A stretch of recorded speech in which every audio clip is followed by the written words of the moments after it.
Hello, BookTube.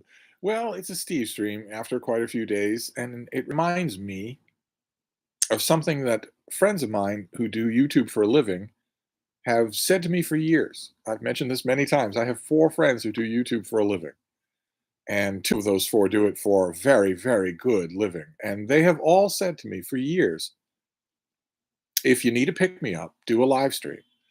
Now, I know these people. If I didn't, I would probably suggest them as simply being venal for money because they all have super chats on their live streams. So they might have meant someone saying that might mean a financial pick me up because you can make a quick $30,000 in a live stream if you've got enough people watching and they're all mad to get your attention.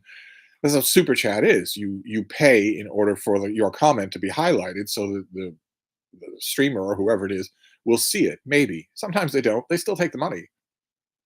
I know these four people, so I'd like to think that's not what they meant. I think they mainly meant that it really does perk you up. Although even there, I'm not sure how they could know that since they have a team of moderators, who they barely pay and treat with complete bootlicking disrespect, and who are the only ones who see the chat. They don't see it. Maybe it's just the endorphin rush of knowing that they're live. Although even there's all sorts of post film editing stuff that can be done and is routinely done to their live streams. So I don't know what they meant, but once I started doing live streams, I realized that whatever they meant by it, it's definitely true.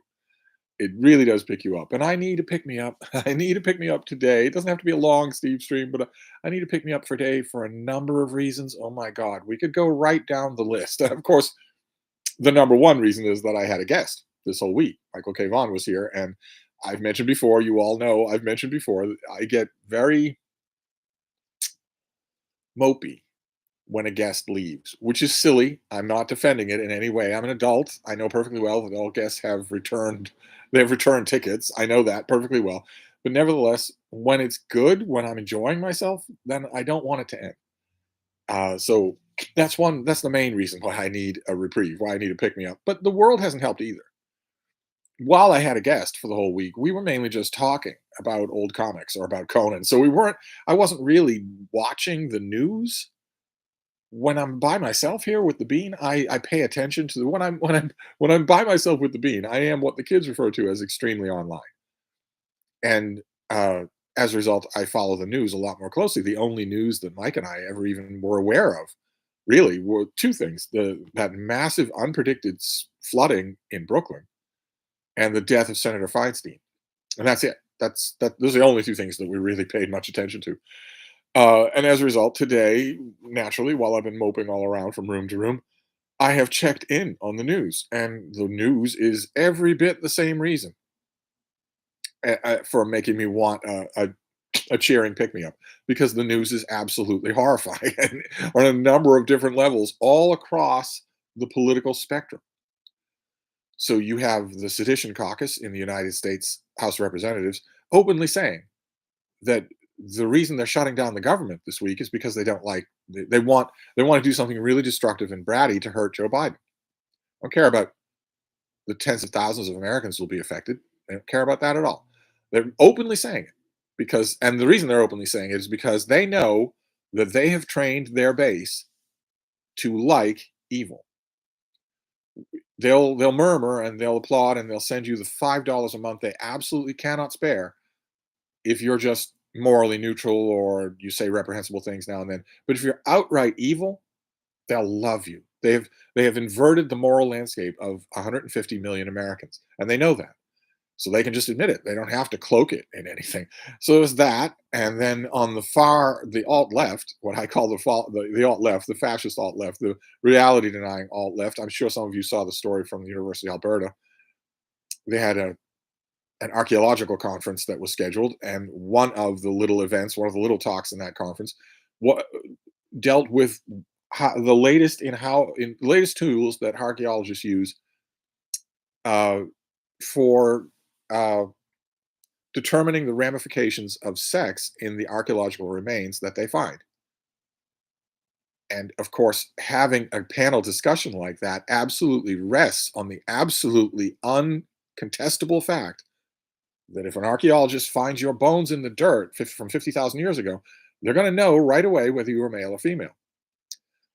They can test those bones. They can even just look at them. They're going to know right away whether you're male or female. And that talk was canceled because blue-haired protesters, who are also terminally online, said that's incites violence against the most vulnerable members of our community. Because if you're an academic who says what all academics know, which is that if I pick a bone out of the dirt, one of the things I can infallibly determine about it is whether or not the person who had this bone was male or female. That an academic, a 50-year-old nearsighted academic saying that at a conference in Canada is the same thing as hate speech or violent threats against trans people or I don't even intersex people or whoever. I have no idea. And the event was canceled. And the academics who were involved in the event, of course, did not stand up for it. They, one by one, have issued groveling apologies about how we're sorry, we're so sorry, we didn't mean to offend or incite violence against anyone. The subtext of all of their apologies being, please don't revoke our tenure and firebomb our house. And that is fascism. That is something to be opposed. That is something every normal person should oppose because it doesn't change the facts. All it changes is what the academics involved are going to feel free to say. It is Soviet style speech repression. They're still going to uncover these artifacts in the ground.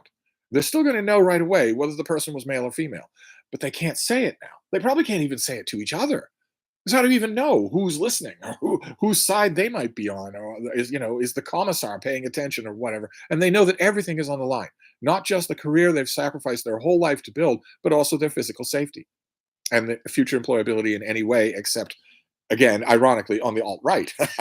So I saw that, and I tried to brush off the story. In fact, I saw the headline, and I wanted to just ignore the story because I knew what it was going to say. These stories always say the same thing.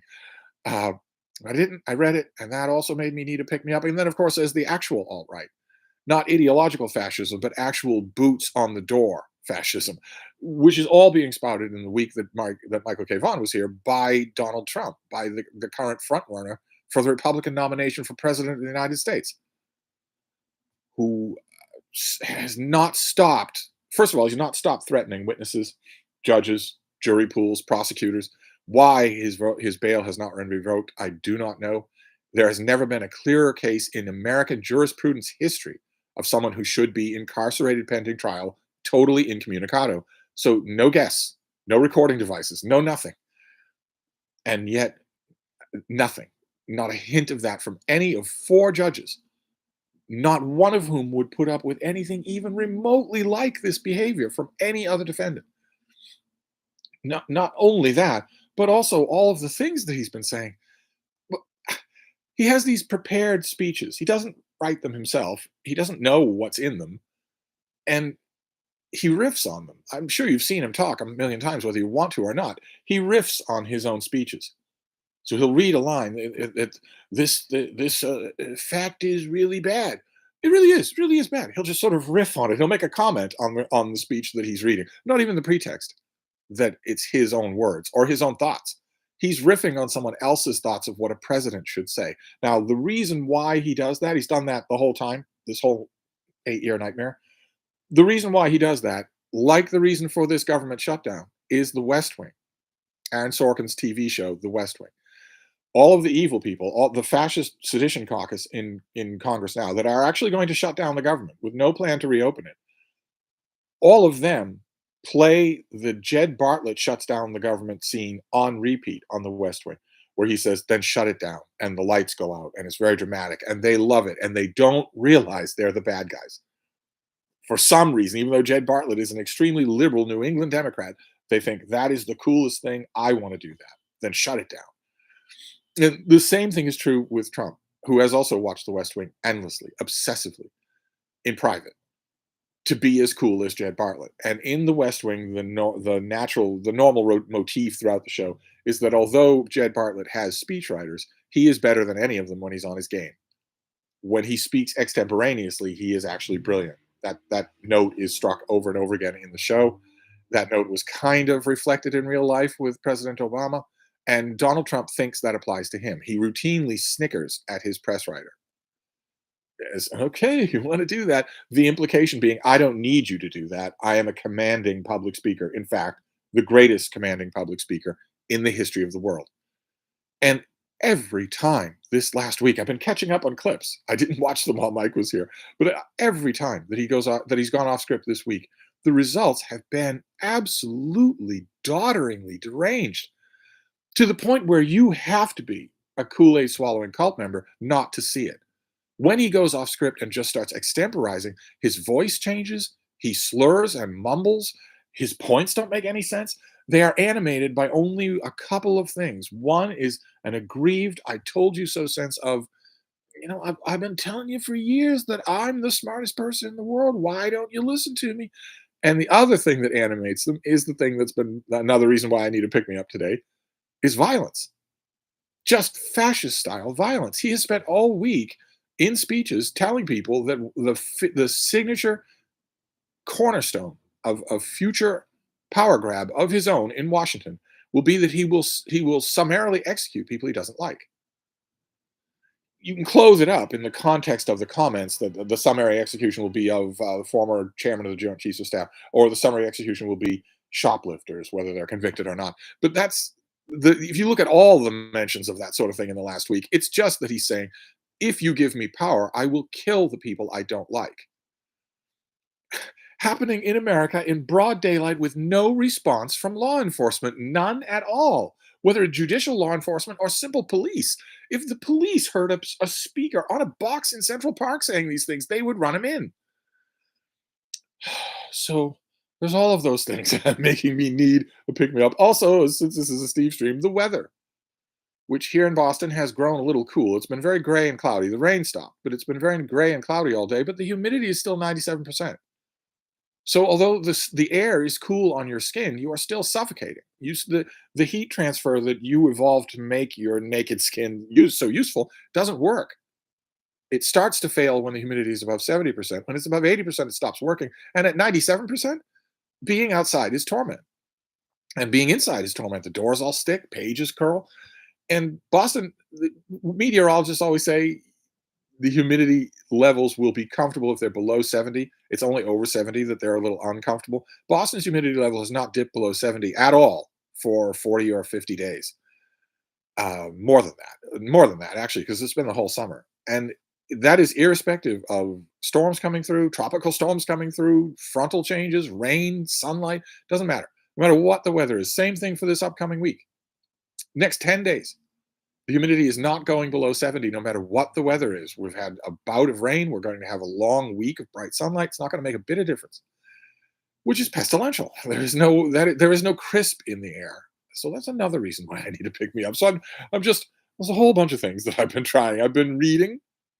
Today, I've been doing off-topic reading. I have work to do today, but I've been doing off-topic reading. I've been reading The Bedside Esquire. This is a volume that I got. Mike and I found this at the Brattle. And I couldn't resist. There's a piece in here. These are all anthologized from 100 years ago. And there's one in here by Lawrence Martin called A Report on Man's Best Friend.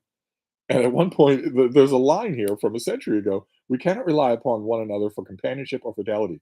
But when all things fail, a man's schnauzer will still walk with him or look up from the domestic rug with utter trust and solicitude.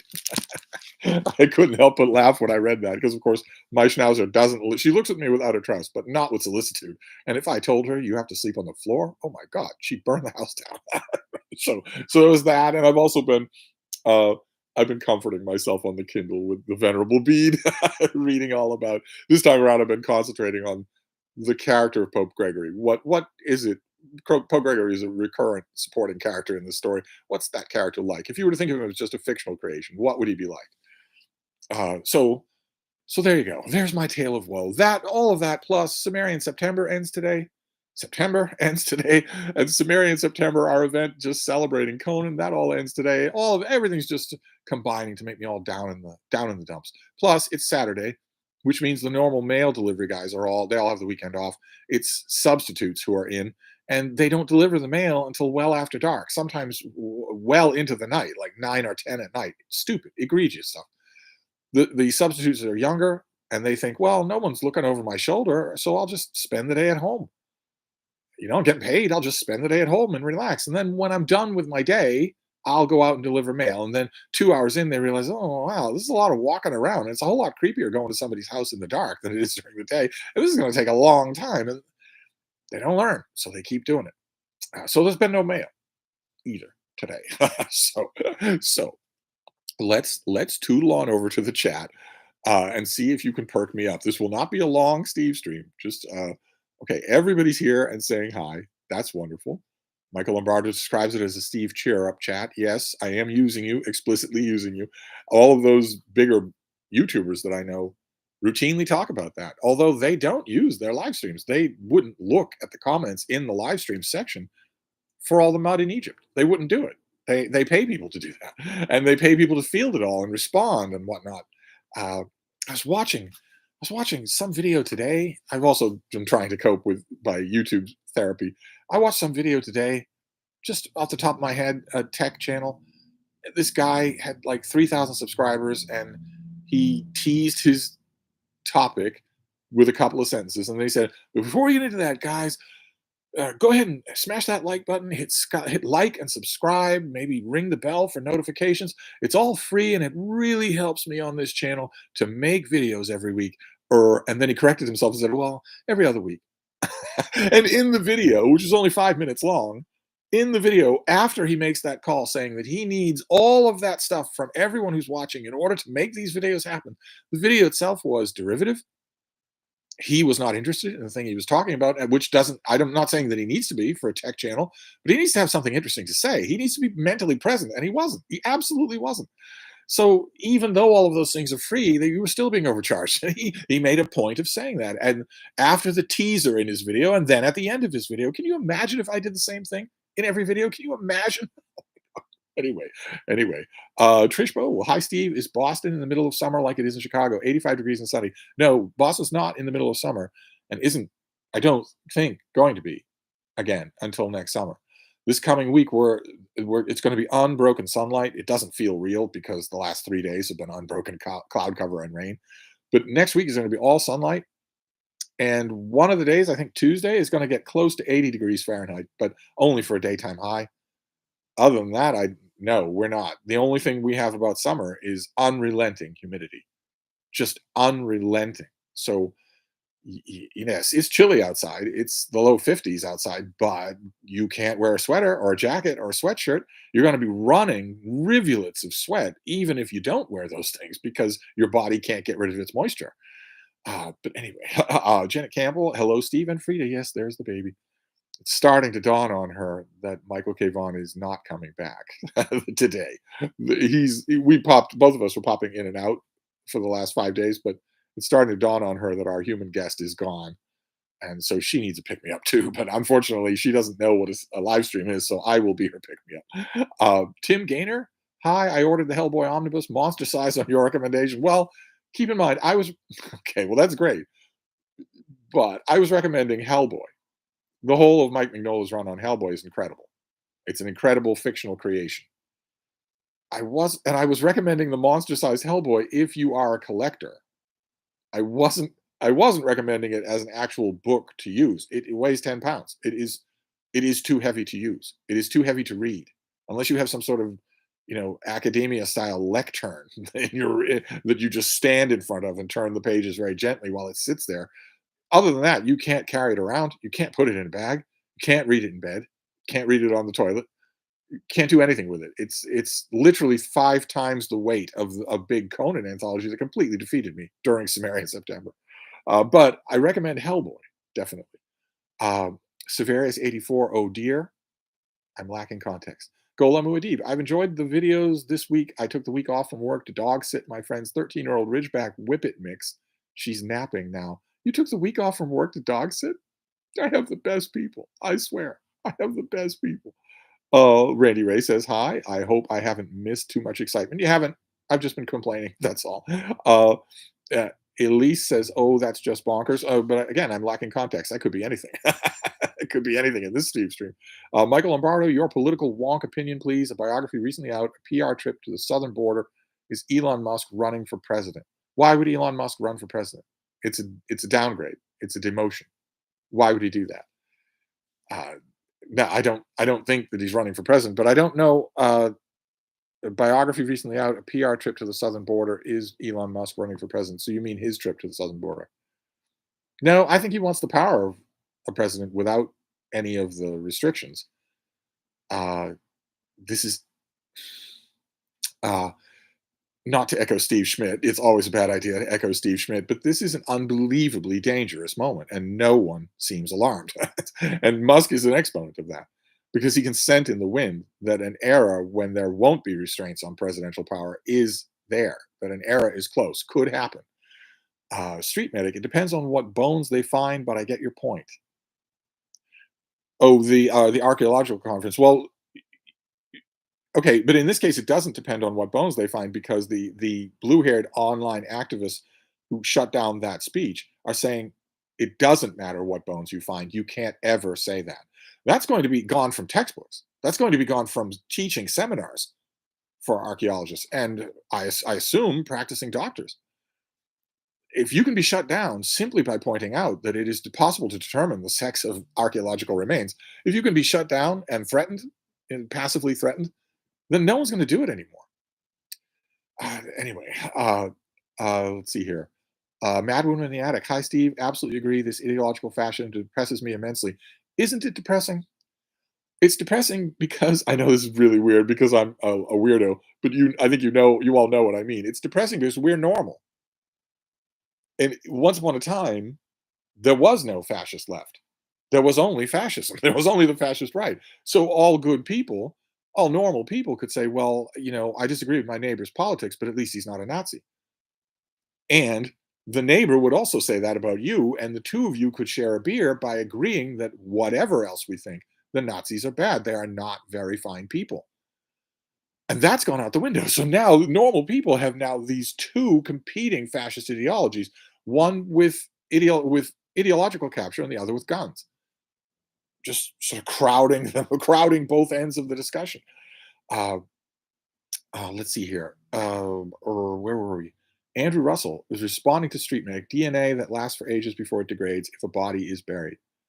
Uh, well, yeah, there's also physiological morphology, which is different. And the ideologues who canceled that conference are saying, no, that's not true. You can't make any inferences from any of this. What you need to do is talk to the person and find out how they're identifying on a given Tuesday. Otherwise, you can't make any statements like that, or you hate trans people. It's just pure bullying. Uh, let's see here. Leo Percara. Hello, Steve. Do you like Tana French's mystery series?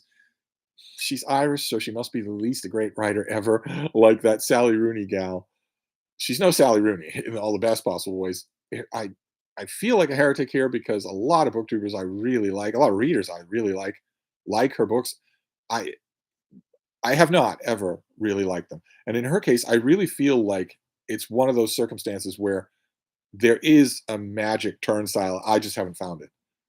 I've had that happen with some mystery authors, and I get the feeling that she's one of them, and that I could find that magic door and get her books, but it hasn't happened yet. I try every new one I try, and it just seems lifeless to me. Andrew Russell, hang on, Steve. Is the live stream about coping in general or to help you cope? It's designed to help me cope. I've been psychically offloading on the rest of you, but we don't have all the time in the world to do this, so I should. That's not fair to keep doing that. Street Medic is responding to Andrew Russell. Wait, where'd you go? Oh my God. Uh, I have a master's degree in biology, so I'm familiar with DNA, but not all remains have DNA. That hasn't degraded to the point it can be used, especially if they're ancient. Yes, right. But the point of canceling was that you are not allowed to say it even when you can determine it. Even when you can't know. You can't speak it. So, and it's absolute candy to the alt right. The alt right eats up behavior like that from the alt left because they understand on some inchoate level, some deep level without below thought, they understand what is actually true, which is that the alt left loose degradation of common sense morality, common sense observances of reality The only once that gains a gigantic societal foothold, the only thing that gets rid of it is the violence of the alt-right. The only thing that changed Weimar Germany was Nazi Germany, and they get that. On some level, they see that. It's gonna be small consolation to those of us who don't want either, because when revulsion at the alt-left promotes normal people to allow the alt-right smashes the alt-left, yes, but then it smashes everything else. That's what fascism does. It's not a partial program. The people who are canceling that conference want to cancel a lot. They want to cancel everything they don't like hearing. And the only way you can uproot that, the only way you can get rid of it, since it's not militaristic, is to crush it militarily. And the alt right knows that on some level, which is why they never stop talking about the woke. They know that. They know what the door will be in. That's always the doorway in for the stormtroopers. But anyway, anyway, Andrew Russell, Street Medic. Okay, anyway, more to the point. What are you reading these days? Are you asking Street Medic, or are you asking me? I've been reading quite a bit this week. I wish I had the books in front of me. Um, every time Mike went to bed, I just brought a whole bunch of books into the room to read, and I had a couple of really good reading experiences. That big Europa novel after the war. Oh my God! Even translated into English, it was incredible, incredible. Wish I had it right here, but I finished it. I put it. I had a gigantic teetering pile of books on the footlocker. Everything that we got this week, I didn't put any of it away. I just piled it up on one on top of the other. This gigantic leaning tower of Pisa. And when I was putting everything else away and cleaning up here, I also put all those books away. So except for the bedside Esquire, which I got last week, but I've been reading through it.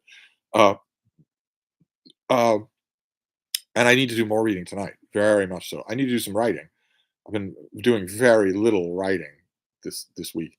Reading's fine because once my human guest and my dog start to get tired, we can sort of wrap up the evening, and then I can read. Excuse me, in the little book room. But I don't feel right typing because I always worry that it's audible. So I haven't done and I really don't feel right typing with a guest here. Every once in a while, that'll work. Like for instance, that's the godsend. The godsend when my friend Sam is here is that we're both professional writers. So he's going to bring up work to do.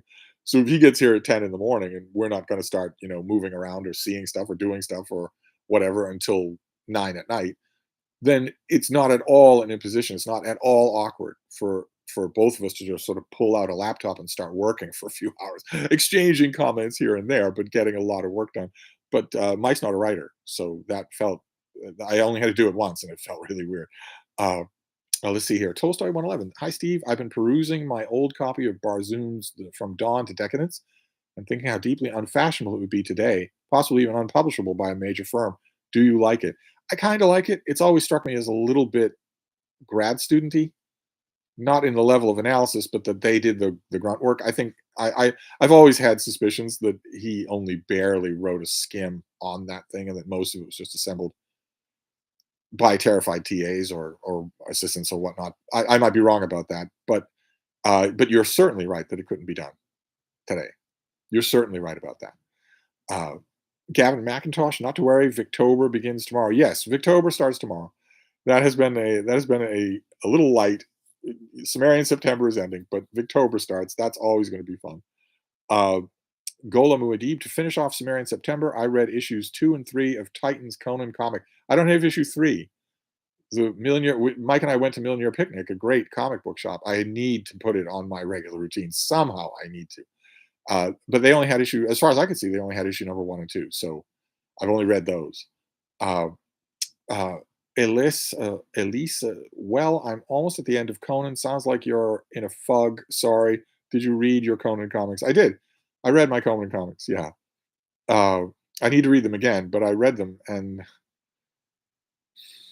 I thought the artwork was very good. I've always been a fan of John Buscema's artwork, but it's not John Buscema. He's dead. So this artist is doing an extended homage to his writings, to his artwork style. And as far as I could tell in the first 2 issues, totally without acknowledgement, which is a little churlish, I think. But it was the writing that really bothered. The artwork's wonderful. It was the writing that really bothered me. At periods, the first 2 issues that I read don't capture Conan. They capture a different person. They capture a Conan who's altruistic. who, when push comes to shove, will do the right thing in all circumstances, according to Twitter. And that isn't true. That isn't Conan. You have to like Conan for other reasons. You can't like him for being Superman. But it's only 2 issues. I will give it to 10 issues. I'll read it for a year. Uh, Andrew Russell, Steve, I find that I'm reading a lot of books about the Troubles lately, currently on Rebel Hearts by Kevin Toulis, and it's probably one of the best books on the topic that I've read so far. What an odd thing to be interested in. That's fascinating. Do you have a library that has a lot of them? I mean, how are you overdosing? Are you buying these things? Street Medic, Andrew Russell, it's all good. Currently, I'm reading a book about the Bill of Rights, and I'm still slogging through a book about music theory. It's short, but the suggested listening is taking forever. Uh, and you're asking him what he's reading. Ewan Sinclair, which modern poets would you actually recommend? We'll get to it. Don't be so impatient. We'll get to it. The 20th century American poetry will get us at least to 2000. And after that, well, maybe we can find a 21st century poetry anthology. There aren't many, I can say that. Is Paul Muldoon still alive? Does he count as a modern poet? There aren't many, uh, and they're all Irish. At least my comment of bonkers was referring to the fiasco around DNA identification. No one is saying it. No one is saying what this betokens. Instead, the conference organizers, when they were groveling in apology, they said we canceled the talk because it was of no interest. It was of no value. All this stuff had to be vetted with them ahead of time. They thought that it was of value. So that was just a blatant lie. They did it because they were frightened. That's all. They did it because they were frightened. And what does it say? What does it say? If you're a grad student, you're trying to get your degree, you're trying to get a tenured position, what are you going to do? You're growing up in a discipline in which you have to say there is no way to know the sex of any remains that we pull out of the ground. There's no way to know. And it's bigoted to even suggest it when you know otherwise. You know that's not true. It's anyway. Uh, Mind Doc. Hi, Steve. Last stream, you were expecting an interruption. How did things go? I assume you didn't murder anyone. No, there was an interruption, but it happened exactly right. I stopped the stream so that it wouldn't interrupt the stream, and it didn't. It wasn't an interruption at the door. I was taking the bean out, and I met the person who was going to do the interruption outside the building. So I was able to head it off, which was great. Uh, View from the bar message retracted. Was it porn? It's probably porn. Andrew Russell is responding to Street Medic. Let's see here. Street Medic's responding to Andrew Russell. Oh, there's the view from the bar. Oh, wait, where'd you go? Oh, where'd you go? Oh my God. Uh, Here, let me screen back up there. There we go. Reading Max Hastings' Abyss, absolutely loving it, but his portrait of Khrushchev and Castro is totally insane. And JFK is chilly, handsome, pensive, seems kind of Hollywood. How did it strike you? Largely like that. Largely like that. I reviewed it, right? I wrote a review of it, didn't I? Pretty sure that I did for somebody. But yeah, it was Hollywood would be a great way to approach it. I didn't dislike it, but uh, I don't think it rose to the subject. Andrew McDonald, are you excited about Dan Close's forthcoming graphic novel Monica as I am? Don't ever lose that sense of humor. Andrew Russell's responding to View from the Bar. I've got that on my shelf, but wasn't too sure it would bog me down in political dryness. Normally, Hastings makes for compelling reading. Yeah, he is a compelling writer. And that's true. That will never desert him. Wilson Shugart, talking politics with practically any American these days feels like being stuck in an episode of Allo, Allo.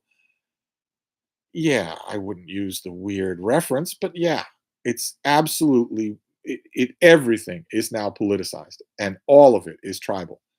I don't want to know what you think. I want to know what team you're on. That's all. And if you're not on my team, nothing is off the table for what I do. Nothing. Anyway, uh,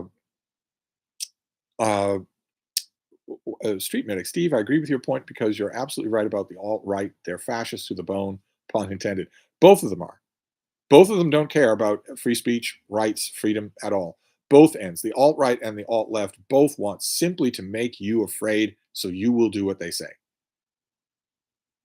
I'm going to coerce you by fear, not by convincing you. I'm going to coerce you by fear. I want you to be afraid so you will do what I tell you to do. We know where you are. We know how to hurt you. They both say that same thing. They are interchangeable in that way. LTR, RTL the David Remnick piece in the New Yorker this week was good. Seems like Biden needs to step aside and make sure Trump doesn't get elected. Hope he comes to that conclusion. I could not agree more. I could not disagree more. The David Remnick piece was horrifying, absolutely horrifying. Biden has all the money behind him. He has all the donors behind him. He has the incumbent's advantage behind him. Any Democrat who challenges him will certainly lose and will certainly make him lose in the process. Any Democrat who does that will fracture the field and make Biden lose. And if Biden loses, that's the thing I'm talking about. That's the lack of alarm. It's not roll your eyes, oh, another Trump administration. Trump's advisors, Trump's team have already made completely clear what they intend to do if he gets back into power. And it is not an American presidency. It is not, oh, it's the guy I don't like instead of the guy I kind of like. It's not that at all. It's the absolute end. It's staffing the government with loyalists. By government, I mean everything, including the military. It's the takeover of the country. Trump is promising the vindictive, vicious, violent takeover of the country. He just needs votes to do it, just like Hitler did at first. He needs the votes to do it. He needs something to do it. He can't just roll tanks. Once he has the power, the only thin reed between that and this is a Joe Biden reelection. Because if Joe Biden is reelected, law and order holds on by its fingernails just long enough to put Trump in prison. And then maybe the threat is ameliorated. And certainly none of the Trump wannabes can do what he can do.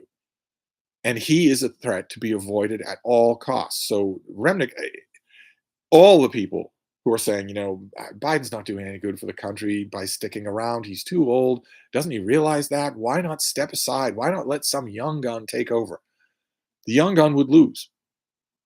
And they wouldn't lose to a political opponent. They wouldn't lose to a political opponent. They wouldn't lose to, the other side gets it for 4 years.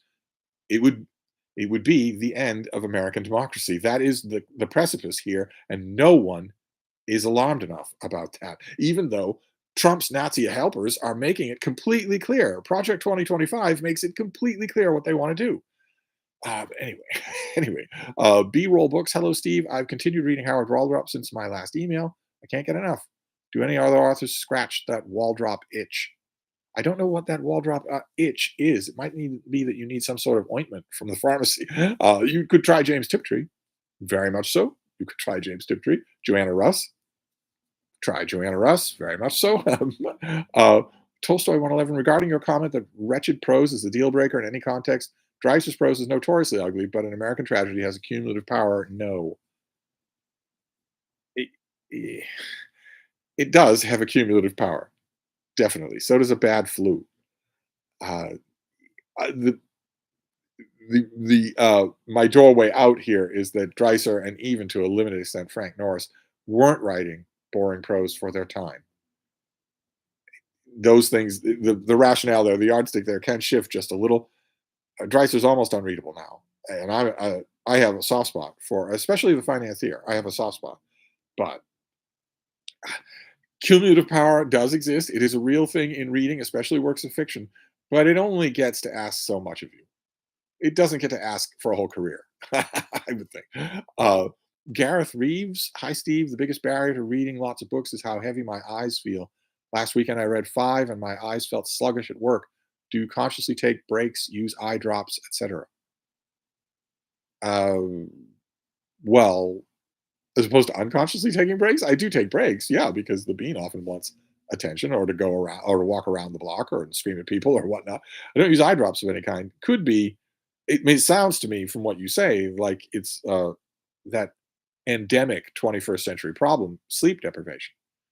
That sounds like what you're describing, not really eye strain. Although if it's eye drops, if it's sluggish is one thing, but if it's burning and scratching and tired, then it could be that you need, a different prescription for your eyewear. But if it's just sluggish and tired, it could be that you're not getting enough sleep. I know I'm the last person in the world to advocate that, but nevertheless, most Americans anyway, working on a permanent sleep deprivation, a permanent sleep debt. They don't ever make it up, and that's bad. That has long-term cumulative effects. Gola Muad'Div, while reading Excuse me. While reading Dune, a masterpiece in disarray, he mentioned a John Borman screenplay of Lord of the Rings, 1972. Did you know anything about this? See, that's why I don't read books like Dune, a masterpiece in disarray. I did. Excuse me. I have heard about the Borman treatment, but I haven't read it. I don't think I've seen anything of it. Andrew Russell, Steve Donahue. I have phrases. I have phases. Currently, I have about a dozen books on the troubles that I'm reading about. Sometimes I read a book and it just hooks me on the topic and question, makes me want more. That's my own rationale. I often do that unless work calls. Work calls a little bit more strongly than usual this week because it didn't while my guest was here.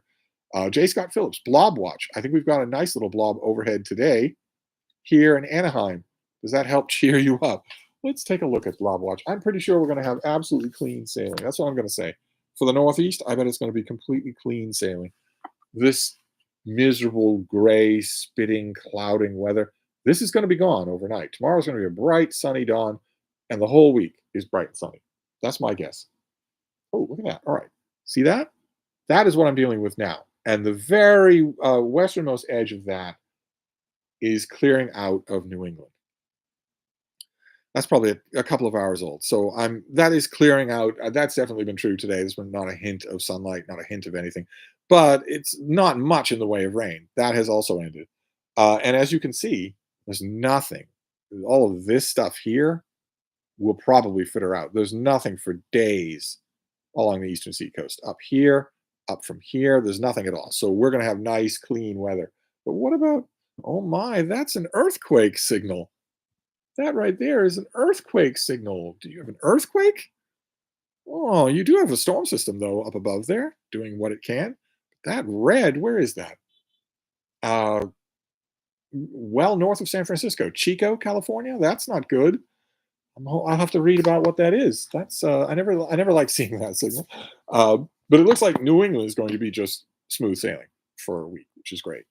View from the bar. Where'd you go? Where did you go? Can only read a chapter of Tanner French at a time. Too heavy. Learned of her career on the stage and realized each chapter feels like a stage scene, but in prose. Maybe that's it. Is that it? I don't know what it is that has barred me from her all this time. Despite her avid fans, I want to be part of that fan mentality, but it just hasn't worked. Golem Muad'Dib, some of Borman's Lord of the Rings vision was funneled into the movie Excalibur. Hey. Tolstoy 111, the archaeology business reminds me of Lysenko. Well, I'm sure you'd be considered an extremist to make that comparison, but doesn't it? Doesn't it? Where the party, whatever it is, determines the reality of what you're looking at and makes you spout ridiculous stuff that you know is wrong? View from the bar. Steve, will you get your great Martin Amis reread in 2023? Are you looking to examine certain aspects of his work or feel around in the dark like you're new to it? I'm not going to get to it in 2023. It's going to have to be, if I'm still interested in reading, if I'm still here, if any of this is, well, this is normal in 2024, it's going to have to be then. And same with Iris Murdoch. That's going to have to be, I don't think there are systematic rereads left in the year. We're about to hit, tomorrow's October. So I don't think there's going to be any systematic rereads before then. But when I do it, you say look to examine certain aspects of his work or feel around in the dark like you're new to it. I don't think I'll do either one. I'm certainly not going to go at it piecemeal, but I won't be groping around in the dark either. I mean, I can't erase the fact that I read all these things with avid, serious attention as they were appearing. They weren't off in the distance. They weren't in the background. I was paying serious, close attention to them. So this reread will be guided by that. Always knowing, though, in this case, what I didn't know then, which that it ends with inside story.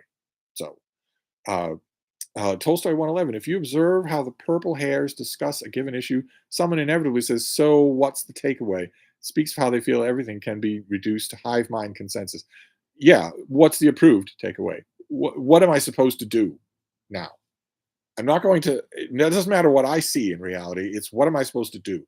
And if you can get large number of people out of fear to repeat that kind of nonsense, you can get them to say anything, which is the whole point. That's the power that these people are drunk on. Michael Lombardo, what are your reading/channel plans for the fall? Oh my God, I don't make seasonal plans. I'm lucky if I can grope week by week. There's Victober, there's NaNoWriMo, there's Nonfiction November, and there's all the rest of the new releases in the American book market in the genres that I read.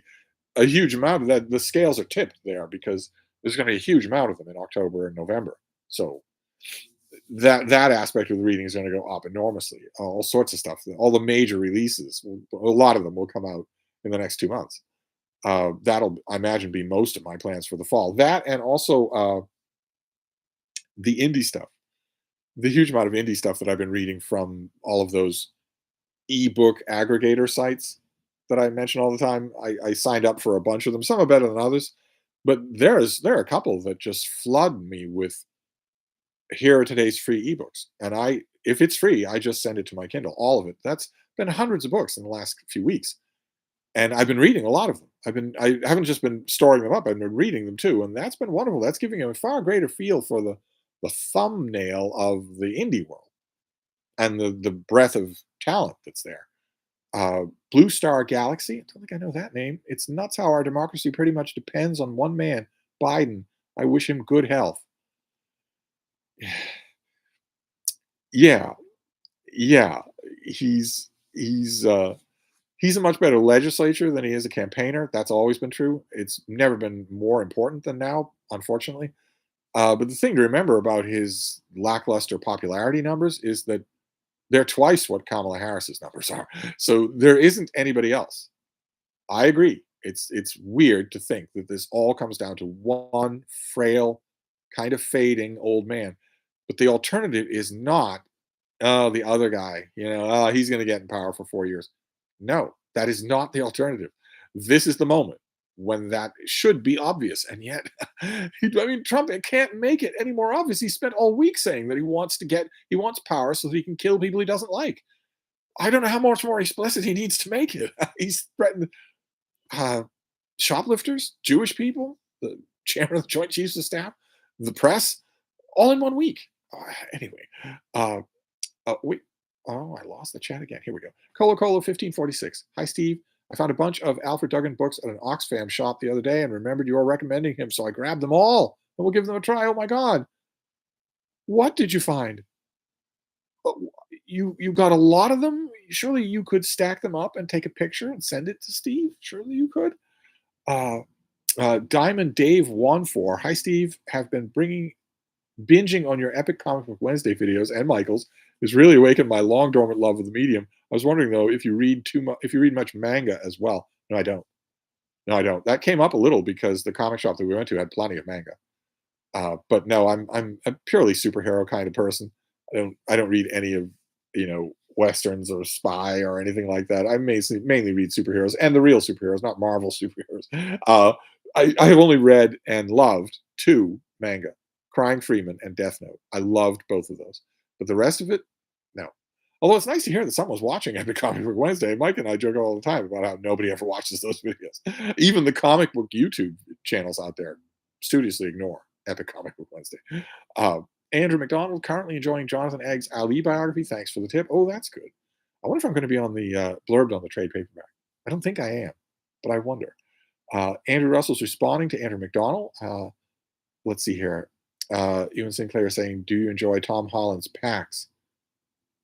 Did you enjoy it? I did. Yeah, I did. I didn't love it.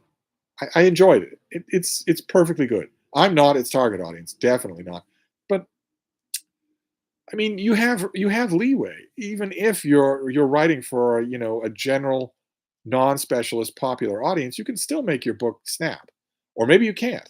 I don't recall that he has ever been able to do that in a book, so maybe he just isn't able to do that.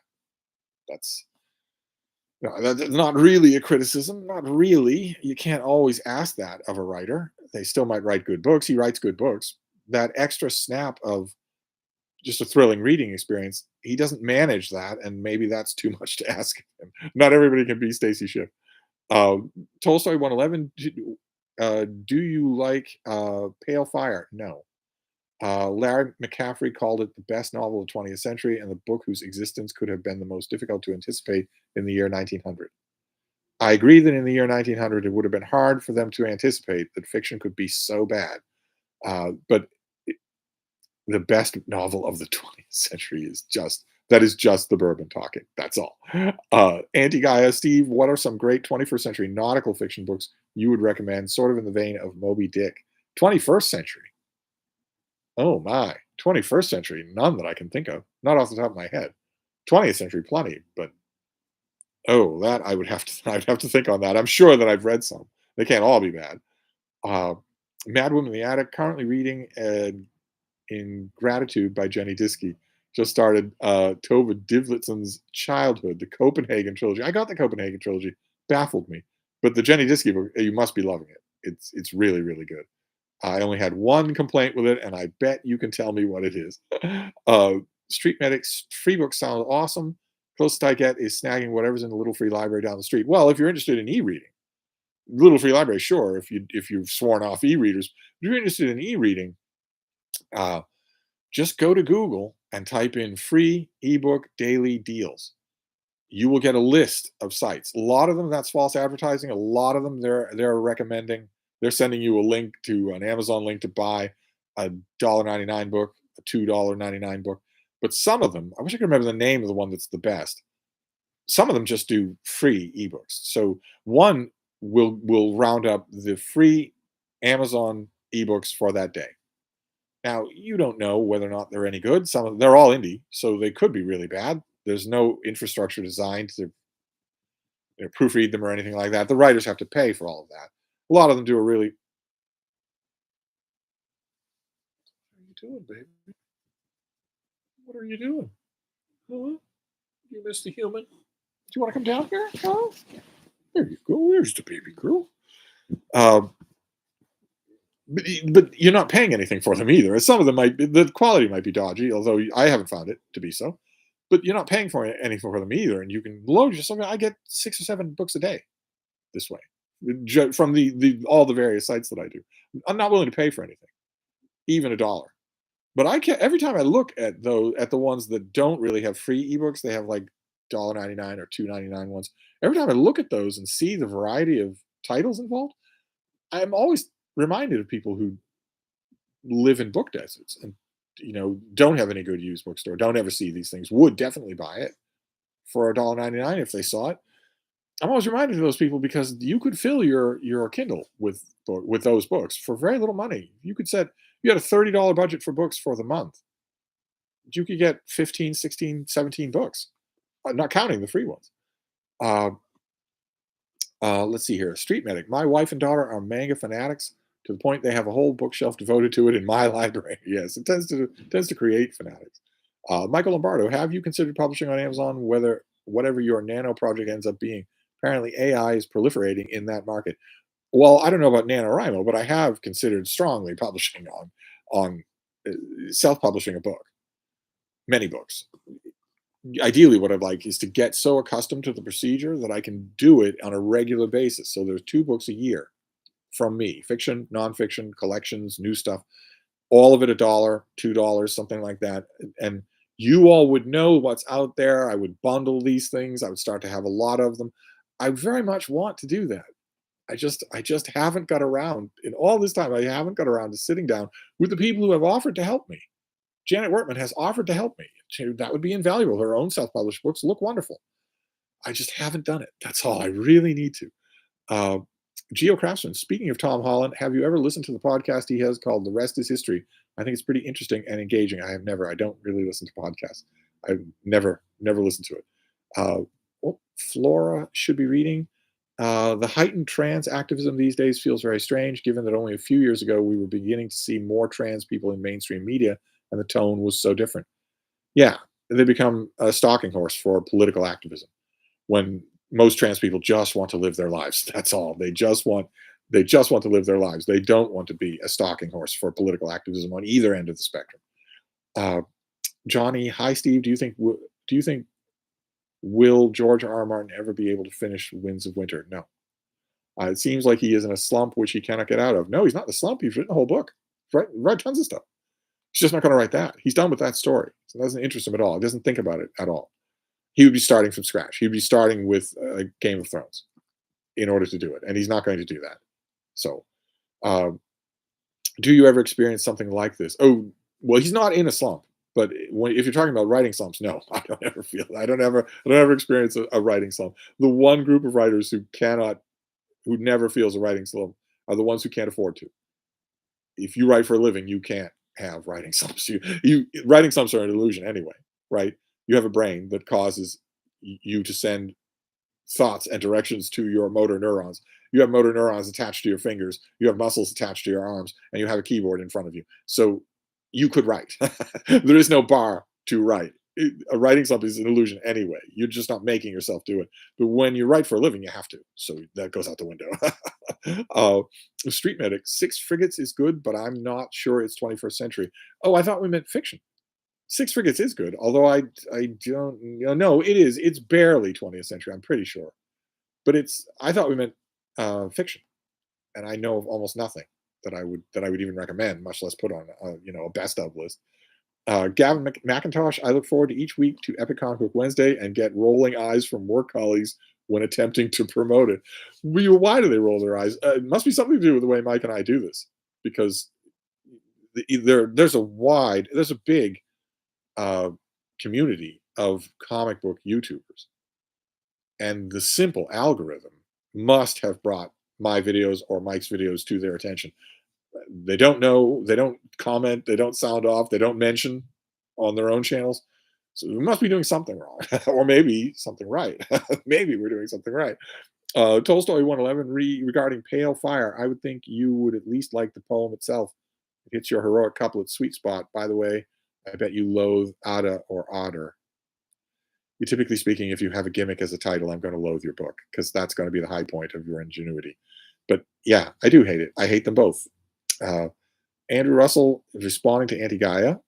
Uh, uh, where did you go? There we go. Gavin McIntosh, where I live, no really decent bookshops, so I do rely on my Kindle. Well, you definitely should check out these aggregator sites that I'm forever talking about, Book Gorilla or whatever. There are a whole bunch of them. I don't remember their names, but if you Google, I had to do it. I had to use Google. Just type in daily ebook deals and into Google, and you will get a long list of sites that do that. They assemble the deals, and even the ones that cost money. I mean, I would never do it. I would never pay for a book, but even the ones that cost money don't cost much money, and it's all over. There are even serious works of history. I showed the other day. I showed uh, who was it? Uh, Now hang on. Now I want to know. Some of you will remember, right? I showed one that I found. Yeah, here we go. Desmond Stewart. This is my Kindle Oasis here. This solid metal Kindle Oasis. The main uh, problem that people tend to have with this is that it's greedy of power, but I absolutely don't care about that. It's right next to a power cord at all times. So uh, yeah, this thing. Desmond Stewart's Monks and Wine was free.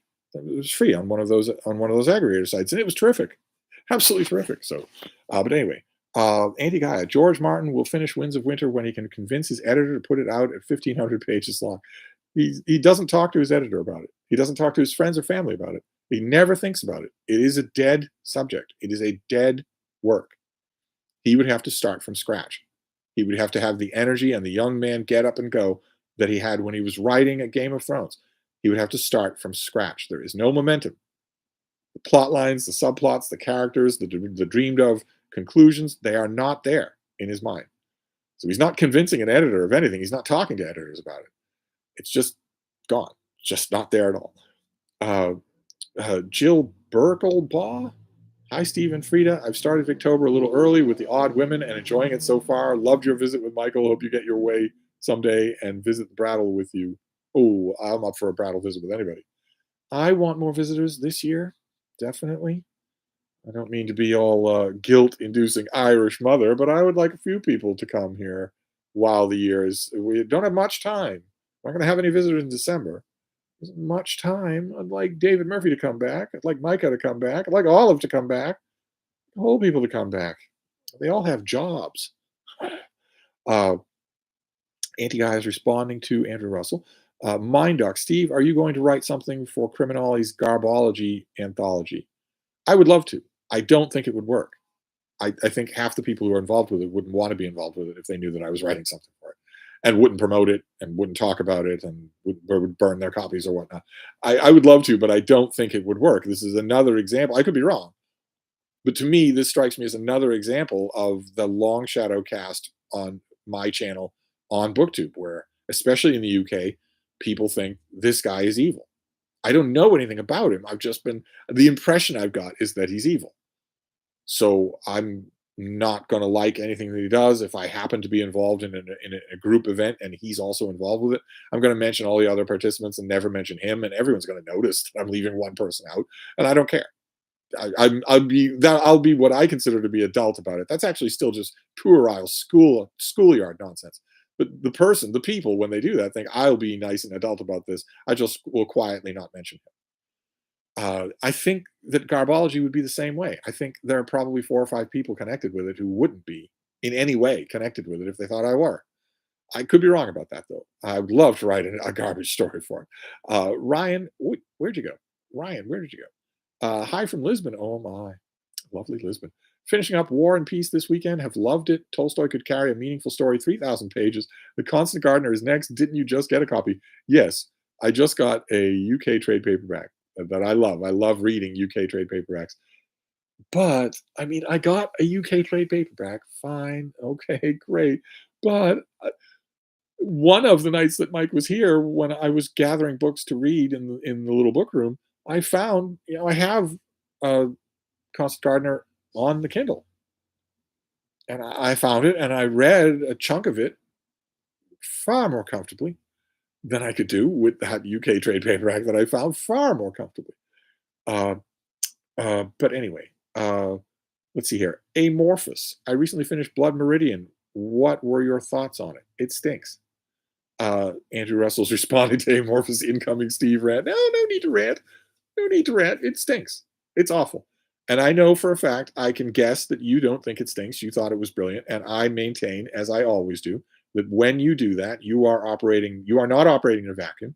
You know that Dude Bros love it. You know that you're supposed to love it. You're not. There's no work you're supposed to love.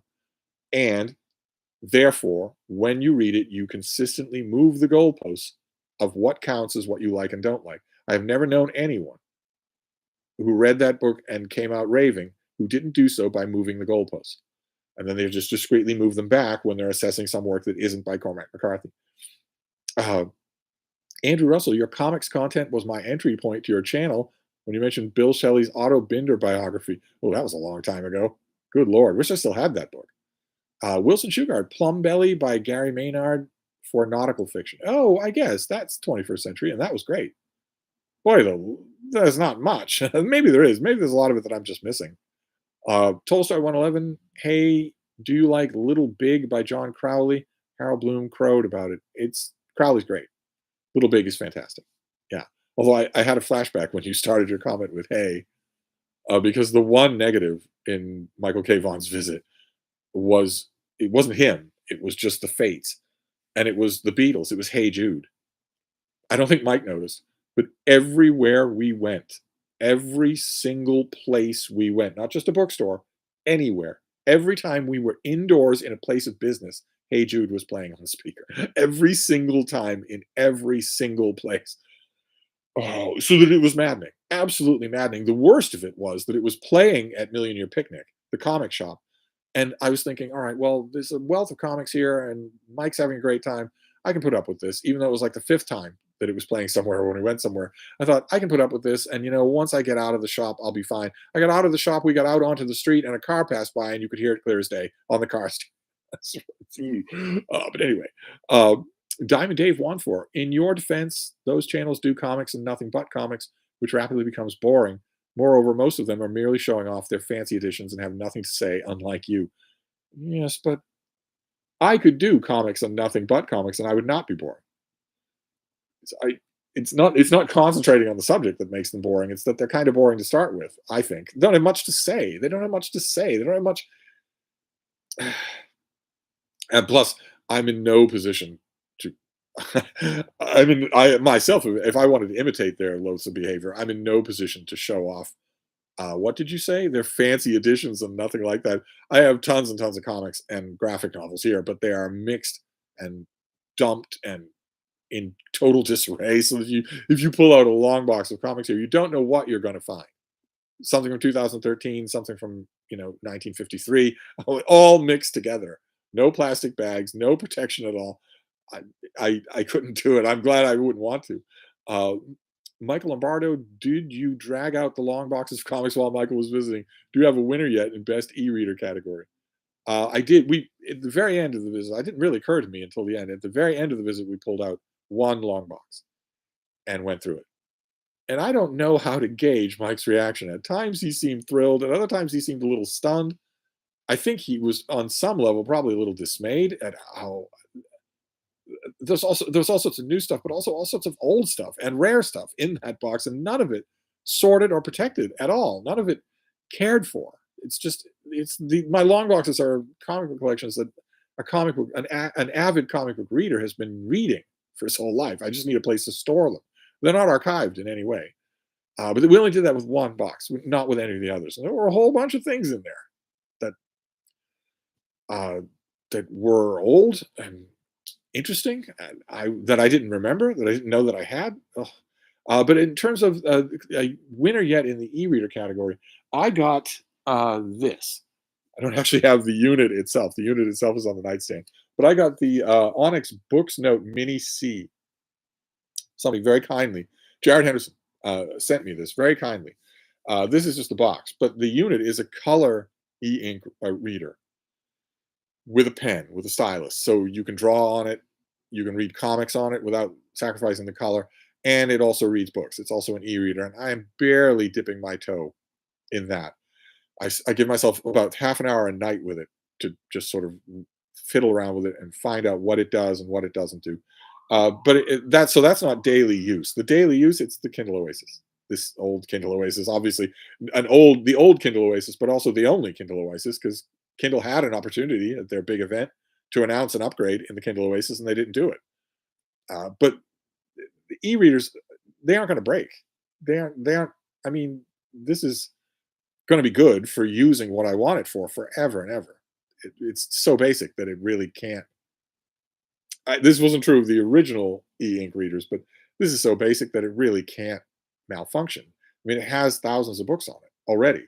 So even if it was so outdated that it couldn't take book files anymore, it still has thousands of books on it, and most of them are tried and true classics. And I bet, even if this didn't take software updates, I bet that with those ebook aggregator sites, if I click the button saying "Get on Amazon now," I bet that would deliver to this device, no matter how old it was. Some of you told me in response to Mike mentioning that he had a second generation Kindle with the buttons, the keypad, and all.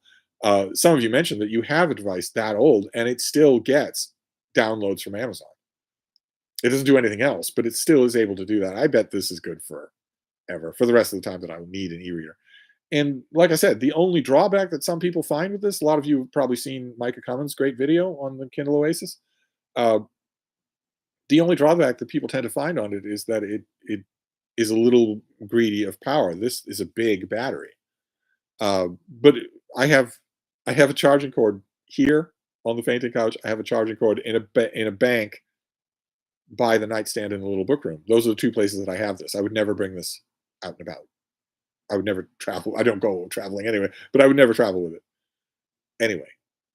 So those are the only places that I need power. It can be charging whenever I'm not using it, so I don't have a problem with that. So right now, it is still the winner. Jared Henderson, I was just mentioning you for your incredible books note generosity, sending me this thing. Uh, Now that MKV has left, does that mean we can do another video call soon? Yes. Steve's going to want to do video calls and a whole bunch of other distractions because his human guest has left. And I always get irrationally sad when that happens. I always do. But yes, we should do another call and talk about, or you had a good subject that you mentioned that we were emailing. I think you mentioned a good subject. Any subject would be good with you. They're always fun. J. Scott Phillips, is that Erasmus behind you? What's he writing? Yes, it is Erasmus behind me. That's the Holbein portrait. And if you know the Holbein portrait well enough to know what he's writing, uh, a a fairly torturous session with the artist because it was the beginning of summer, and yet he's got his full doctrinal finery on, very very warm type thing. That's why in so many of Holbein's great portraits, the artist, the portrait subject has a sheen of sweat on their forehead. That's generally the reason why, because you want to wear your finery, but it's not really cool. Uh, uh, let's see here. Andrew Russell, any plans for starter kits? I'm pretty sure that Dude Bro Lit starter kit would be appreciated. I don't want people to start on Dude Bro Lit. I don't want them to read it at all. Um, no offense to Jared Henderson, of course. Dwayne Jasper just bought Desert Queen: The Extraordinary Life of Gertrude Bell as an audiobook. Biographies are somewhat of a territory for me. Looking forward. And Desert Queen is really good. I don't know if audiobooks are what you like, if they're your preferred way. I don't know if there's an audiobook of the Penguin Classic Letters of Gertrude Bell, but it's a great companion to reading Desert Queen. It's just to read her letters. Uh, all mirth. Hi, Steve. I'm late to the party again. Just got home. Well, that's all right because this is not going to go on forever. Maybe 10 past the hour. I need this mainly as a pick me up, and it's worked. It's worked having you all here to just chat and talk about things has been wonderful. Uh, Johnny, is there historical fiction about ancient Rome out there as good as I Claudius? Oh yes, yeah, there are plenty. I'm not really sure what I would do for I Claudius. Where would I rank that? It's influential and it's meaty. A little oddly done. I'm not. I mean, there's Neuropolis.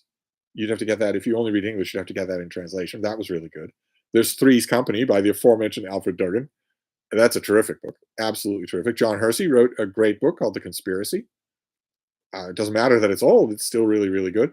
I also very much recommend Pompeii by Robert Harris. That is a terrific book, just terrific. Lots and lots. Oh my God, there are lots and lots. Uh, let's see here. Tolstoy 111. By the way, another book Larry McCaffrey insisted on top five of the century was The Public Burning by Robert Coover. How's that not a surprise? I'd never heard of it before seeing it on his list. Do you like it? It stinks. It absolutely stinks. Uh, Chucko, where do you start reading Star Trek? Where did I, or where should somebody? I started at the beginning, long before there were Star Trek books. But if you mean where does a person start reading Star Trek, I think it entirely depends on which Star Trek incarnation you like, because the books aren't always anything to write home about. Most of the books are fairly bad, so you're going to need something to pull you through them, and that's going to be your loving of the franchise. So pick the franchise that you like, and with any luck, there'll be a large number of books set in that franchise. Start there, and then branch out. Andrew Russell is responding to Wayne Jasper. Andrew Russell is responding again. Anybody want to comment to me? Madwoman in the Attic. I've a hankering for new Granta editions of Virginia Woolf's diaries. Might put them on my Christmas list. Birthday. There are new editions of Virginia Woolf's diaries. Granta is doing her diaries. I don't know anything about this. I really should. Boy, oh boy, the whole great swack of them are at the Brattle. Just read. They probably still are in hardcover. The whole stack of them with dust jackets. Someone just got rid of the whole set. Uh, Rena is reading. I'm reading The Picture of Dorian Gray for the first time. Oh my. I think I disagree with everything Henry says. I just reached the halfway point and I'm already revaluing how much I like Wilde. Randy Ray is back. I wondered where you went to, son. What did you miss? Just a bunch of griping on my part. Jared Henderson, new subject for us. Why it is good to judge a book by its cover? Well, that is a good subject, absolutely, because it's not foregone the way people think. It's just sometimes it feels unfair because writers often don't have any say. They can approve what they like, but they can't just keep disapproving of what they don't like. Sooner or later, they're going to get a cover they don't like. J. Scott Phillips, I've got one of those old Kindles with aspirin-shaped buttons. It still works, but used Amazon's old WhisperNet, which worked greater back in the day, but now doesn't connect to Wi-Fi. Okay, so your old Amazon Kindle doesn't connect to Wi-Fi. So if you were to get in your email one of these aggregator things saying today's free ebook on Kindle, and you would say, I want that, send it to my Kindle, would it work? Would it send it to that old Kindle? I don't have any Kindles that old. I have Barnes and Noble Nooks that are that old, but no Kindles. Ryan, Steve, I always meant to ask you your thoughts on Philip Caputo. Horn of Africa is one of my favorite reads. Yeah, I like him. He's pretty good. I think Horn of Africa is probably my favorite thing. Emma Miles just wanted to say hi, Steve. Currently in reading slumps, so here I am for Rex. Love Emma. Well, I was just you just got here. I was bashing the idea of reading slumps, but I guess normal people do have them. I'm not normal. I'm too sexy to be normal. But you know I can cure a reading slump. You know that as well as anybody. You do. All I need is for you to email me the specs. What are you in the mood for? What are you definitely not in the mood for? Length, subject matter, tone, tenor, narrative speed, all that sort of stuff. I need to probe with 1,000 questions. And then once I know the state of the patient, I will make a recommendation and it will hit. It will absolutely hit. Street Medic, wait, uh, Johnny I. Claudius is probably my favorite historical novel. Oh, you're responding to Johnny. Okay. Nicola Goodwin, hi, Steve. What do you make of Tom Lake by Ann Patchett? I wanted to like it more. I found a couple of Ann Patchett's in little free libraries. Plus, I at the library sale, I got her collection of These Precious Days, her nonfiction, and I liked all of it. And a couple of people whose critical opinions I really respect liked Tom Lake. I need to go at it again. I keep waiting for a finished copy, but if I haven't got a finished copy by now, I don't think I'm going to get one. So I should just go back at the e-file again. Tolstoy 101, a starter kit for cultural history would be great. Do you like Natasha's Dance by Orlando Figes? It looks pretty authoritative. I liked it a lot. I don't think I liked it as much as Micah did, but I liked it a lot. But I'm never in a million years going to do a starter kit for cultural history. So, Andrew Russell, Steve Donahue still got House of Government on my shelf unread, mainly because I'm somewhat intimidated by it. In addition to this book, is The Soviet Century by Karl Schlogel worthwhile read? Well, the way that you can tell that uh, that the House of Government is a worthwhile read is because of the blurb on the back. Sure, there's a blurb from Tom Stoppard. Sure, but there's also a blurb from me on the back of House of Government. So, and that's meant to be a guiding light to you, right? It's 1,000 pages long. It's in-depth Soviet history. Sure, that's intimidating, but it's got a blurb by Steve, and that's a guiding light to you. That means it's good. That means you're going to like it if you put in the work. And for The Soviet Century by Karl Schlogel, if you will merely wait for the paperback, it also will have a blurb, I'm pretty sure, by me.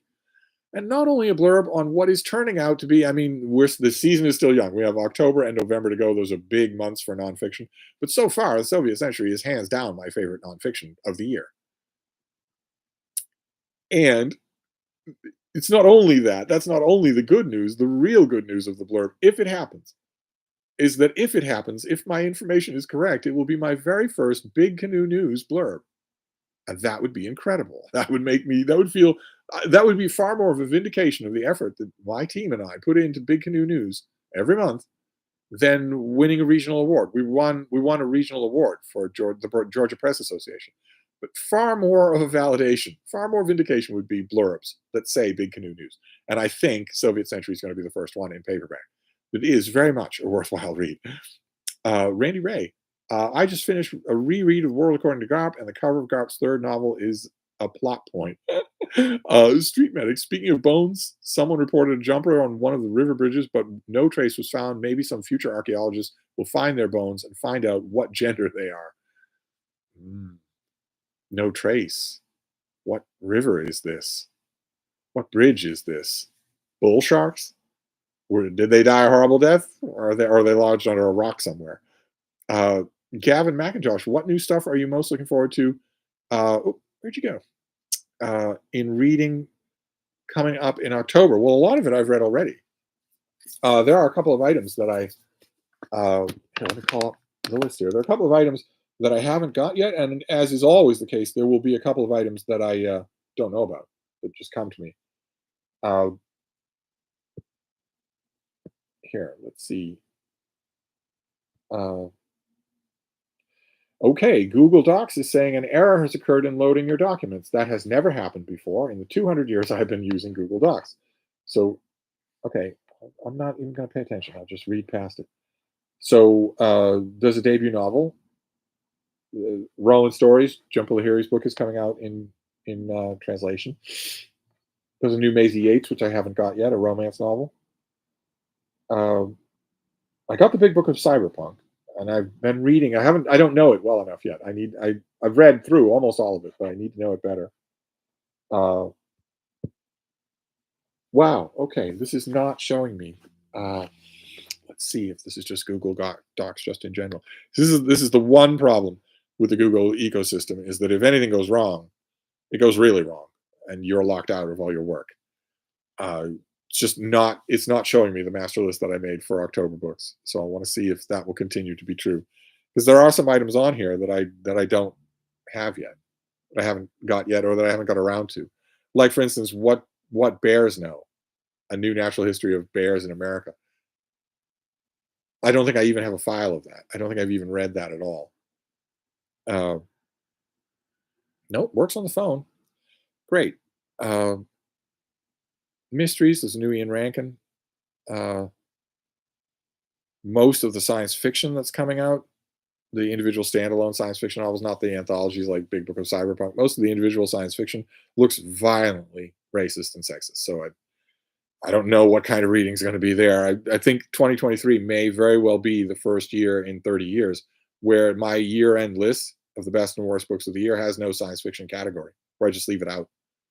Rather than just rant for 3,000 words, I just leave it out.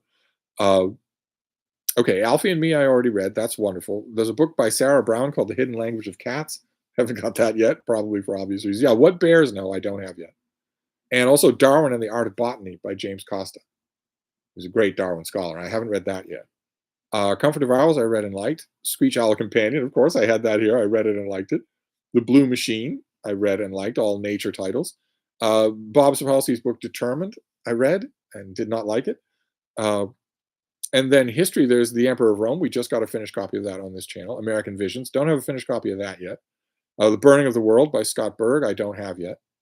The Last Campaign by H.W. Brands, Sherman, and Sitting Bull. Then Steve Inskeep has a new biography of Abraham Lincoln called Differ We Must. I haven't even got an electronic copy of it. No hint of it at all.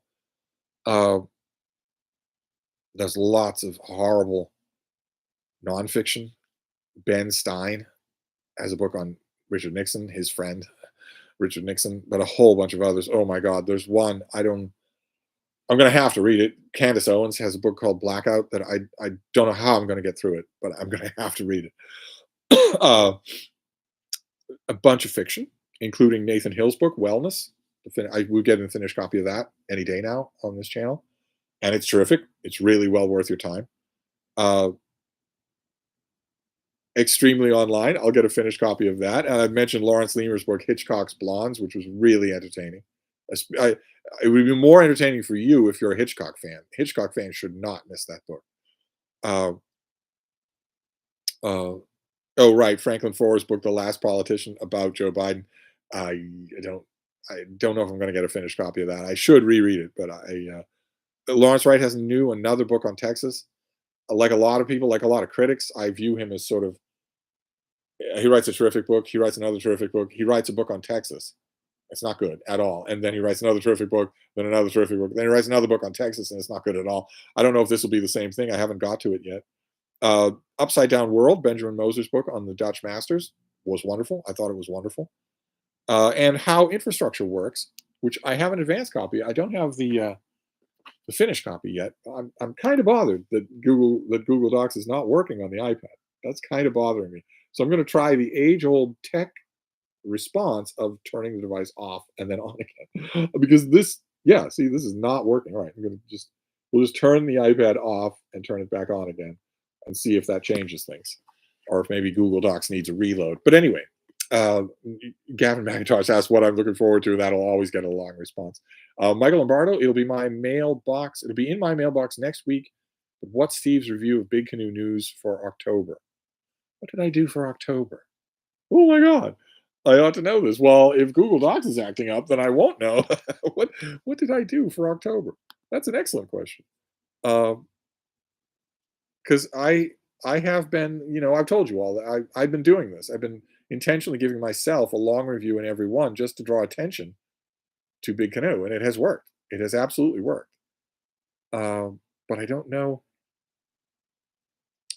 what it was. It's so much. Oh, it was the new biography of the Emperor Justinian, 750 words. The new biography of the Emperor Justinian. That was That was my review. That's my review for upcoming for the new issue of Big Canoe. Mona Doyle says hello. Troy Tradup is here. Hi, Steve. I realize this doesn't really address, excuse me, the snipers and backbiters you're talking about, but as the editor and publisher of Garbology, I want to say you are very welcome to submit. You welcome me, sure, because you're a prince. You welcome me. But what I'm not talking about whether or not the people involved in Garbology welcome me. I'm talking about whether or not me being part of it would damage it, which is the thing I have to think about. It's the thing I have to think about with group reads or buddy reads or new booktube events of any kind. I have to think, okay, well, you very kindly invited me to join in, but I need you to seriously question the other co-hosts to make sure they don't think I'm Satan, to make sure they don't hate me, and also I need you to seriously think about whether or not it's going to hurt the popularity of your event just in general, because I guess I'm damaged goods on booktube. Every once in a while, you get people that absolutely do not care. I'd like to see, like, for instance, Randy Ray. I don't know if he's still here, but Randy Ray, for instance, I'd like to see somebody even hint to him that X, Y, or Z person that you're thinking about inviting to this event, you probably shouldn't because they're really not the thing. I'd like to see what he would say to them when it comes to that. A lot of you are like that. You don't care at all, but I have to worry because this isn't a booktube event. This is a thing that has commercial reality. It's the thing that you would like it to perform commercially. I don't want to be the thing that hurts that. Even though I could bring I could bring a fairly large readership to that. The two booktube anthologies that I've been a part of, the one that I had a story in, noticed the the bottom line numbers noticed that I was a part of it. Yours probably would too. Uh, Kevin L, you mentioned Pompeii by Robert Harris. Is his Cicero trilogy worth reading? It is, but it covers a lot of ground that is very well covered. And actually, the ground that's covered in his Cicero trilogy, I would rather, I would more strongly recommend Murder Mysteries, Roman Murder Mysteries. Stephen Saylor covers that exact same period. A lot of the highlights, a lot of the same characters, and his books are more entertaining. Uh, Robert Maddox Ford, the same thing. Even Taylor Caldwell, Pillar of Iron, her book about Cicero is I think better than maybe I just need to try Robert Harris Cicero books again. They seem perfectly designed for me to like them, and and and yet I don't love them the way I do Pompeii. Troy Tradup is back, and feel free to give the snipers and backbiters my contact info. I'll tell them what's what. But that's just it. That's just it. They won't make themselves known. This is all just a whisper network. This is all backbiting. None of these people know me. They don't have any idea who I am. So it's, I don't know. We should email about it. I would worry about it, but maybe my worries are misplaced. Or maybe you and Ollie don't care. You strike me as two of you strike me as the type who wouldn't care. J. Scott Phillips, that old Kindle mine won't update anything in any way, at least on my internet connection. I suppose I could donate it to your tech museum. Maybe you could get it to work. Well, it does work. It just doesn't work anymore the way it should. What I would wonder about if you donated it to my tech museum is, does it sideload books? If I were to plug it into a computer, could I sideload a book text and would it show up on the device? Does it have more room? Those older Kindles have no storage. They have no memory at all. So it might be that even if you could get it to work, it wouldn't do anything. James Rucala, for the last few months, I've been reading the Western Canon Starter Kit items that I had not got to, down to the last half dozen, and they're all chunky. Oh my. Do I need to do a Western Canon Part 2? Keep you involved forever? Tolstoy 111, can I be forgiven for finding Louis Edrich dull? The Bingo Palace is up there with Atwood's The Blind Assassin as a book I read and could not recall a single detail. You can be forgiven for that. Yes. Louise Erdrich, I think, is a really good example of an author. I mean, I've mentioned this before on this channel that the publishing model is such that you shop around a manuscript and you find an agent or an author or a publisher who really likes it. It goes out into the world, maybe becomes a bestseller, like Love Medicine. And the standard publishing model is that you are therefore a well from which a whole lifetime of other stories can be drawn on a regular basis. And I argue that writing talent isn't like that. Anybody can do it, but there's such a thing as being on fire with a certain work, one work here and there. And Louise Edwards, how many books has she written in her career? I think probably two of them have had that fire, and all the rest have not. So you can definitely be forgiven for finding the Bingo Palace dull. Street Medic 140 I-44 bridge over the Arkansas in Tulsa. No, probably no bull sharks. Doubt it. So probably just a log that killed somebody and pinned them to the ground. James Ricala, I'll get ChatGPT to build Western Canada Volume 2. No, you won't. I'll do it before you'll let that do it. Monet Doyle, I'll be starting a book by Lily White in October. Do I know that name? I don't know that I know that. I'm terrible with author names. I might not know that name. Street Medic, someone probably just saw a pedestrian and freaked out. Happens all the time. I'm sure most of the sirens you hear are bogus calls as well. They are. They absolutely are. There are no emergencies on the street. Although we haven't had an end of the world siren so far in the Stevestream, so we should wrap it up. So it's blessed. Uh, Auntie Gaia says the Mantell memoir is out in October. It wasn't on my list. My list is not comprehensive, but is it out in America in October? Maybe I skipped it for some other reason. I'll never know if Google Docs doesn't work on this iPad. Then I'll never know.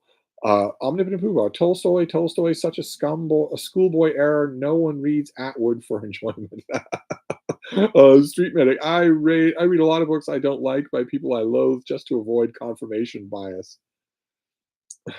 That's a high price to pay for avoiding confirmation bias. All right, let's see. Moment of truth here. Is it gonna do anything?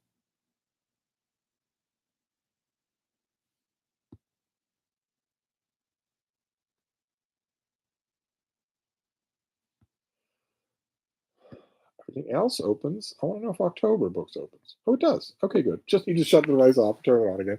Fantastic. Uh, uh, let's see here. Omnipotent Poobah, I like The Handmaid's Tale, and that's it.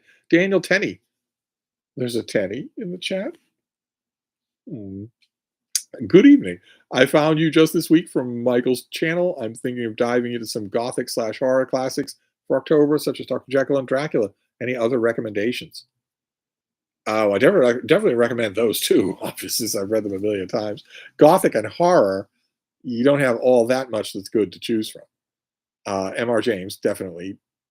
Uh, Dr. Jekyll, Dracula. Maybe Island of Dr. Moreau. Maybe I don't think there's as much there as the aficionados think. But I'm curious to know, Daniel Tenney, where your people are from. Where are your people from? Northeast? Donegal? Curious to know. Andrew Russell, good night, Steve. I'm off to head to read House of Government. See you in 3 months. Well, we all have to wrap up. We're wrapping up at 10 past the hour, even though I'm not at the end of the questions because this can't be a long Steve stream. There's a lot to do here. Uh, uh, Andrew McDonald is saying my copy of Tashin's book on Frank Frazetta has arrived. It's gorgeous, it's somewhat unwieldy volume. The only reason that I didn't contact Tashin to get it is that I knew I wouldn't use it. The unwieldy part. I knew it's just a monstrous, freakish volume. I knew that I would end up giving it away. And giving it away is a misnomer because I'd be paying $80 to mail it somewhere. I just didn't do it. I just didn't set the ball in motion at all. I know that I would love it, but no, no. Let's see here. Randy Ray, I'm still here laughing out loud. I'm that reading guy. Oh no, I missed this again. Yes, you did. We're largely done here. I had to clean and reorganize all day and slowly decompress and come down from having a wonderful guest for day after day. And that took a toll on the bean as well, a very happy toll. She was very happy to have a human here to scream at and bite and whatnot. But I need to, for me and for her, I need to sort of settle us back into our normal routine. I couldn't do that today. That wasn't possible today, but I can do it if I clean and straighten everything. I can do that tomorrow, and that's probably what I should do. Uh, Saul Smitherman, my 2016 Kindle sadly said goodbye to this world last month. Not sure whether to get another one. You had a Kindle that just malfunctioned? That just stopped working? That's fairly rare. Did you drop it in something? Uh, Street Medic, I still have my first PC, an old Radio Shack TRS-80. I built myself and it had to be hardwired to a TV, and it still works. But what does it do? Still works, sure, but what can it possibly do?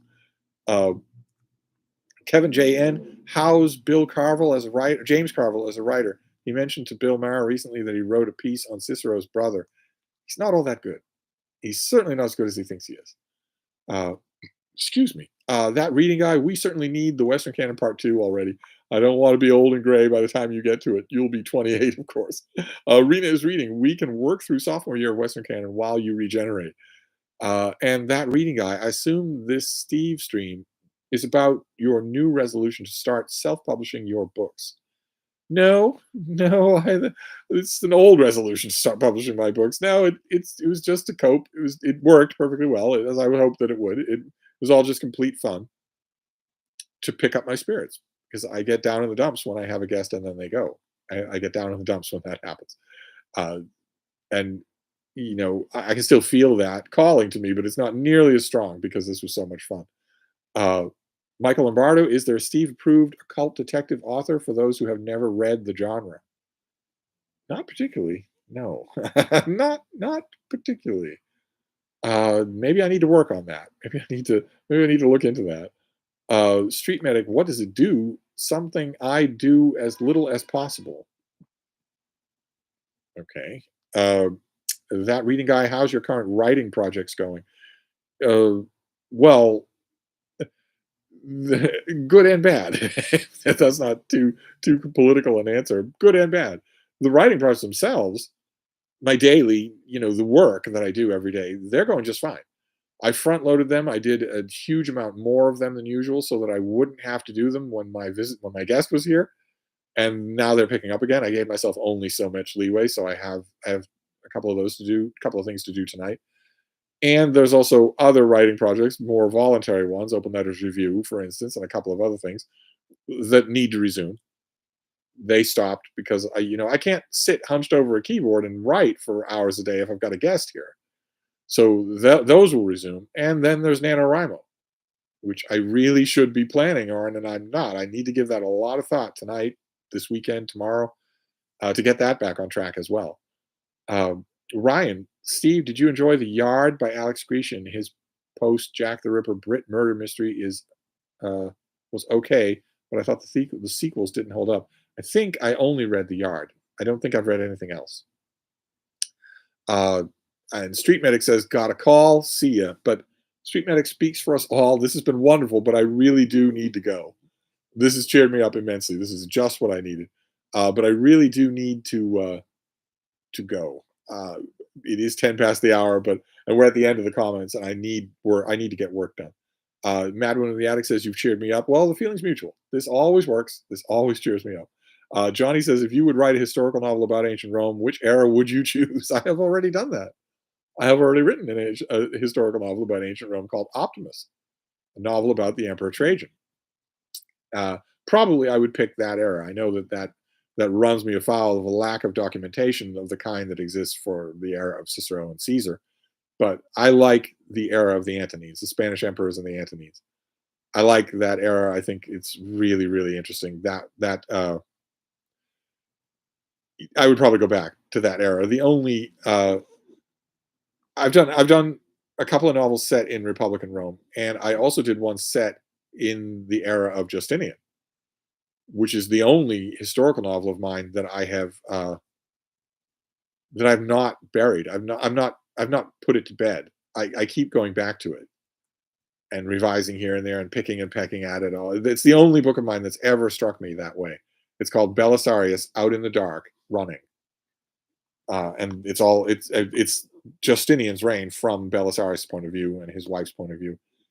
I, but mostly it would be the Antonines. Mostly it would be the Spanish emperors, the Antonines. It would be in that period. Even maybe a book on Marcus Aurelius. Oh my God, wouldn't that be ironic?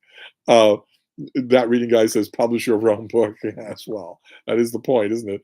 Colo Colo 1546, HarperCollins is publishing the history of Middle Earth in 4 new hardcover box sets, 4 books in each set. First one comes out in November, Silmarillion, Unfinished Tales, Book of Lost Tales 1 and 2. Wow. Uh, wow. Uh, so the first set comes out in November. HarperCollins. I wonder if that'd be worth getting. I wouldn't keep them, but then I don't keep a lot of books that I review. I might like to see that. Hmm. Okay. I'll make a little note. I might like to see that. I bet they'd send that to me. They're usually really good at that. Uh, Daniel Tenney says, now I need to know what's interesting about my name. Well, I'm just curious to know where you people are from.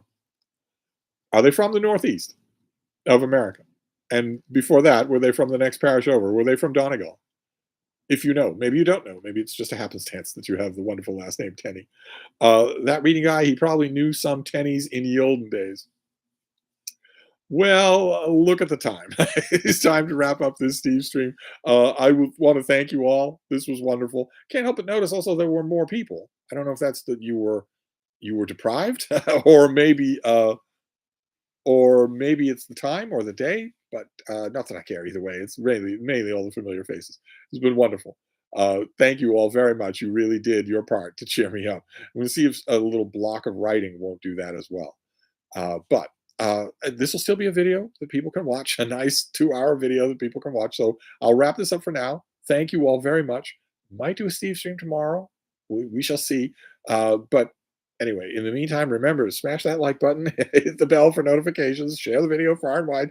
Oh my God. Anyway, I'll wrap this up and I'll see you all soon for Victober. Thank you all very much.